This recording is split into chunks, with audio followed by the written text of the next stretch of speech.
As the days turned into months, the situation only got worse. What started off as a Sudrian crisis became a national disaster.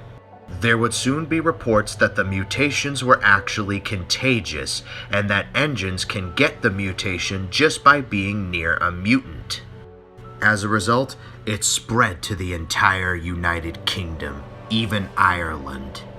Then the mutation spread to the rest of Europe, Africa, Asia, and even Australia. And finally, it hit the Americas. And soon, the entire world was affected by mutant engines. Things were not going well at all for Old Man Edward. Today marked the 1-year anniversary of the tragic event, and the entire world is in the middle of an apocalypse. Edward was one of the remaining unaffected engines and was struggling to stay alive. He had been hiding in an old abandoned shed that nobody else knew about. So this is what the world has come to? This is how my life ends? In all my 125 years of living, I have never seen anything like this. The only friend Edward had was his driver. I agree, old boy, but I'm afraid there's nothing we can do about it.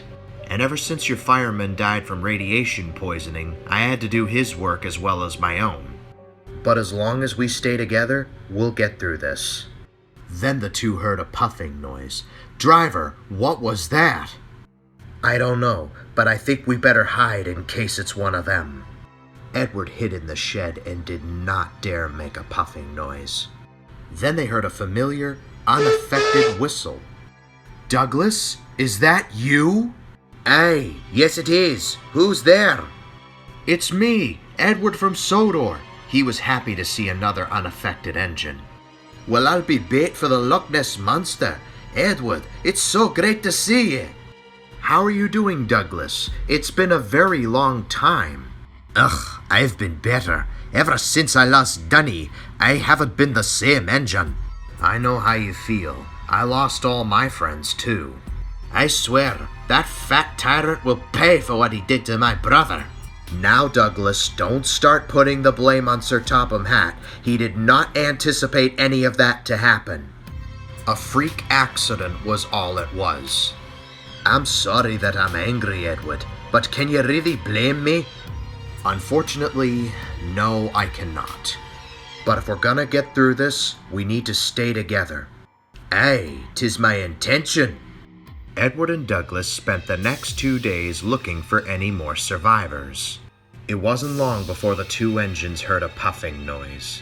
Then they heard a deformed whistle. Oh no, it's one of them. Edward, we need to get out of here. Wait a minute, I know that whistle from anywhere. And sure enough, in the distance was a mutated Thomas. And he just stared right at the two engines.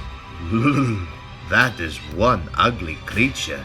That ugly creature is our friend. Then Edward turned towards the mutated Thomas. Thomas, do you remember us? Thomas didn't say anything, but as if to answer him, he made a sad face. Then he started groaning. It was as if Thomas was trying to say something, but he couldn't. Edward felt really sad for Thomas.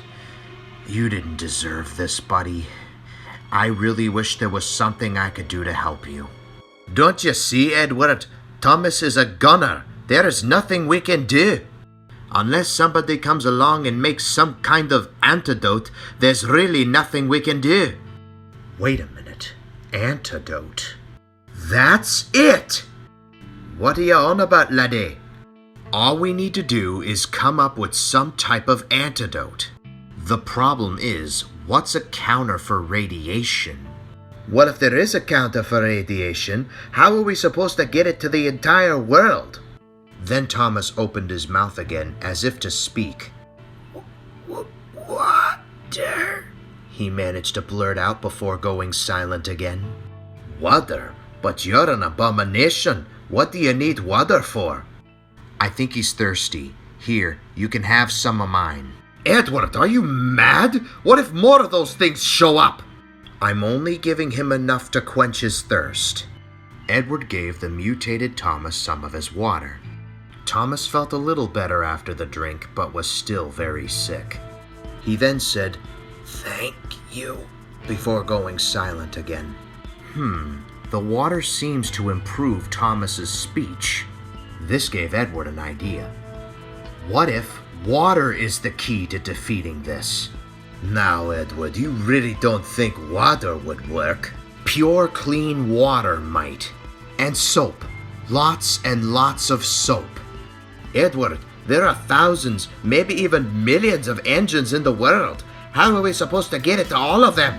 "If we mix some of the water with cleaning supplies, we might be able to kill off the radiation.